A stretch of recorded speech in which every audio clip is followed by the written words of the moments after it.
Kachao, and largely the same lineup as we had in Xiamen, plus the addition of Kishane Thompson, who's starting his outdoor season here in China. Rohan Watson from Jamaica goes in lane 1, 5th at the World Indoors in Nanjing, in lane 1 for the 2nd week running. Emmanuel Isemi from Cameroon, the African number 2, goes in lane 2. Letsiri Toboko was disappointed maybe with 10-2 last weekend, but he is still building speed and sharpness after the 400 meters in the first few events of this year, building his endurance. He's still working on speed. Now, Kishane Thompson, Olympic silver medalist in Paris, of course, in the closest Olympic final in history. 5/1000ths of a second. He doesn't race very often. The fact that he's made the long trip suggests to me that he fancies his chances. And he'll have to be in form against the man in form, Akani Simbine. 2 out of 2 outdoors so far. Brilliant in Xiamen last weekend. His acceleration in the final 30 was very impressive. Coleman, Christian Coleman, the indoor specialist, of course, over 60 meters, got a great start last weekend, but couldn't quite finish it and ended up in 4th place. He's in lane 6. Ferdinand Omanyala, also a great starter, powerful, the reigning African champion. 2nd behind Simbine last weekend. What can he do here in Kachao? Jeremiah Azu, European world indoor champion, very relaxed, hitting all the right notes at the moment, enjoying his athletics back with his original former coach, Helen James. And Xie Junye gets a great reception from the crowd for China in lane 9, 3 times a 4th place at the world indoors. But the question is, Kishane Thompson, having made that long journey, what sort of shape is he in? Well, the early signs are good. There he is, right of picture. Ran 6:48 into a headwind outdoors, and then 6:56 indoors over 60 meters. So the omens are good. He's got a fantastic start and a great finish as well. So the big names: Toboko in 3, Botswana; Kishane Thompson in 4, Simbine in the red, the man in form here in 5, Coleman in 6, Omanyala 7, Azu in lane 8. Men's 100 meters.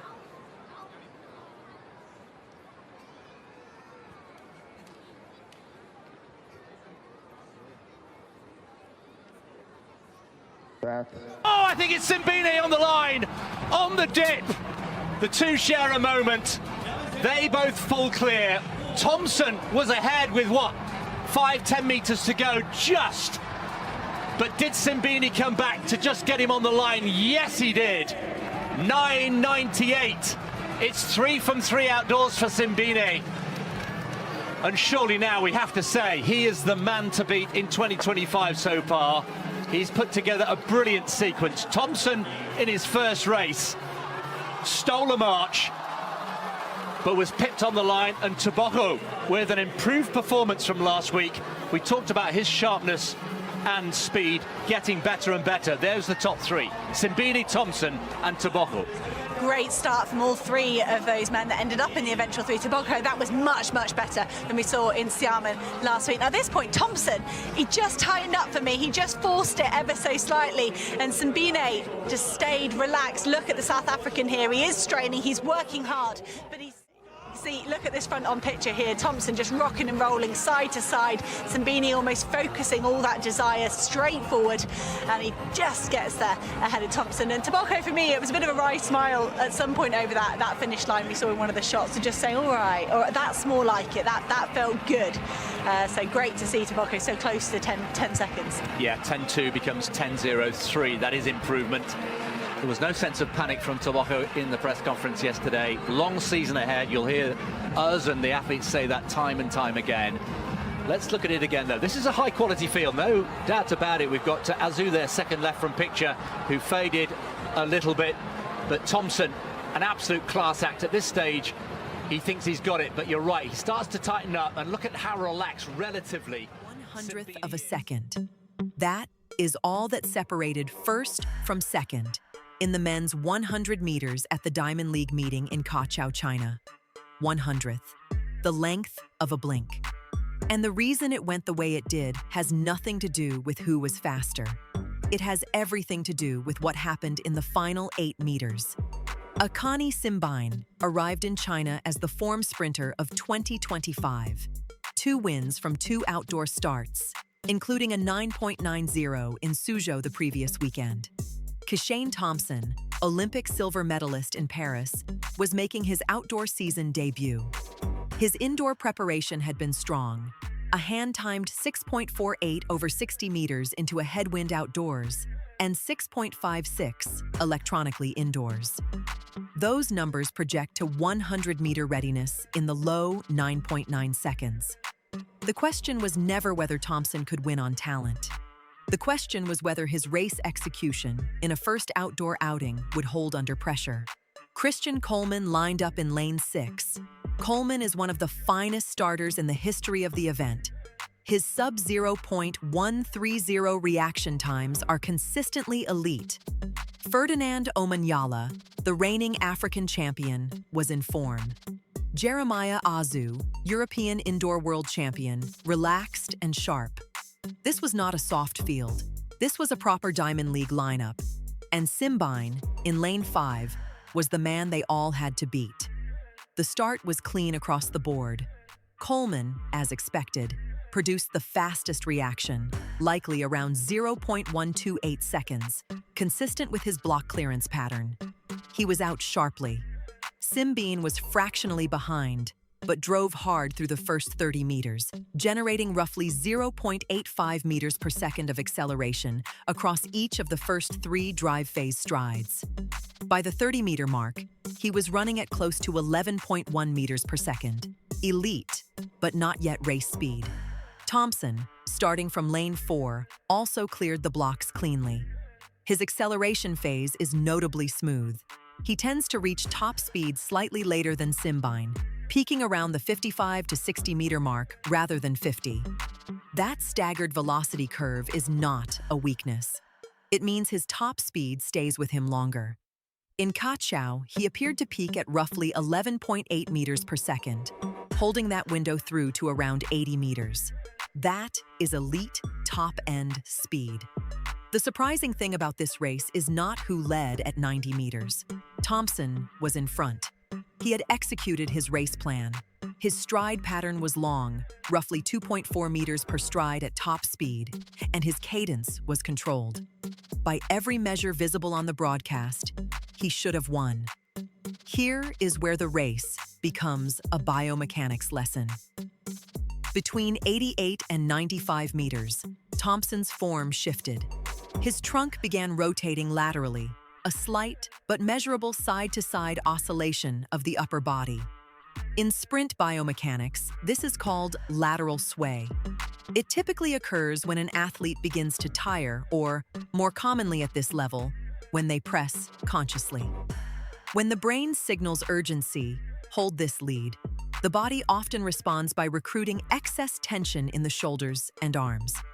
That tension breaks the linear force vector. Instead of driving straight forward into the ground, the athlete generates force at a slight diagonal. The result? Energy loss. The stride shortens. The cadence drops fractionally. And the finishing lean, when it comes, is slightly off-axis. Thompson was pressing, not dramatically, but enough.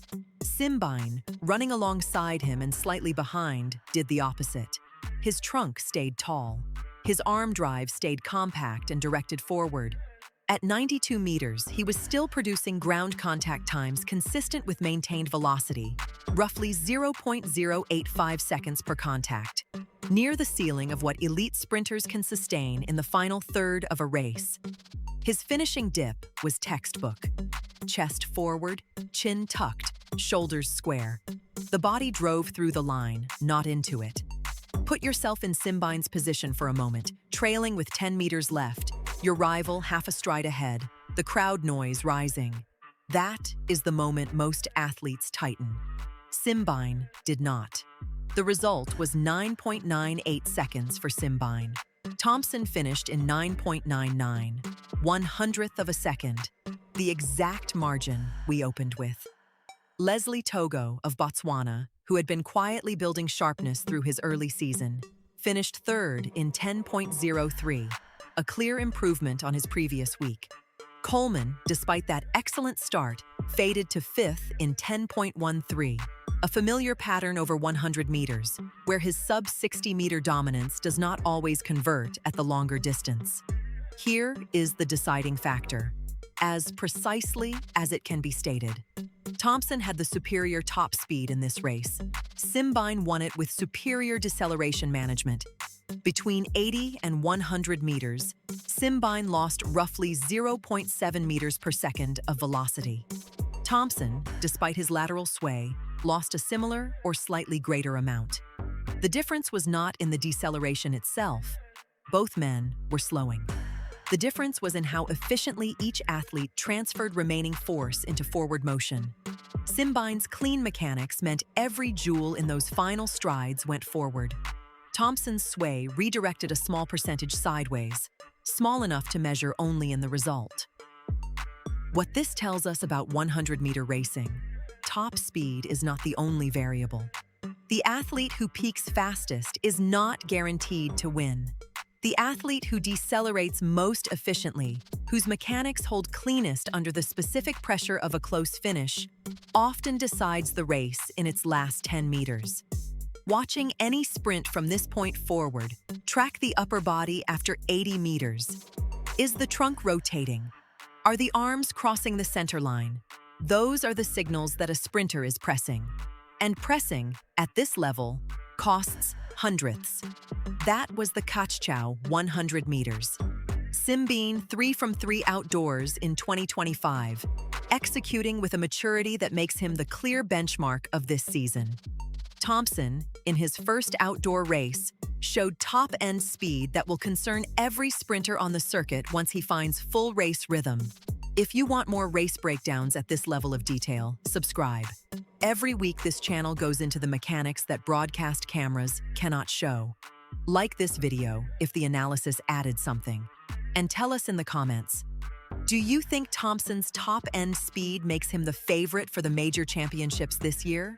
Or does Simbine's consistency change that calculation?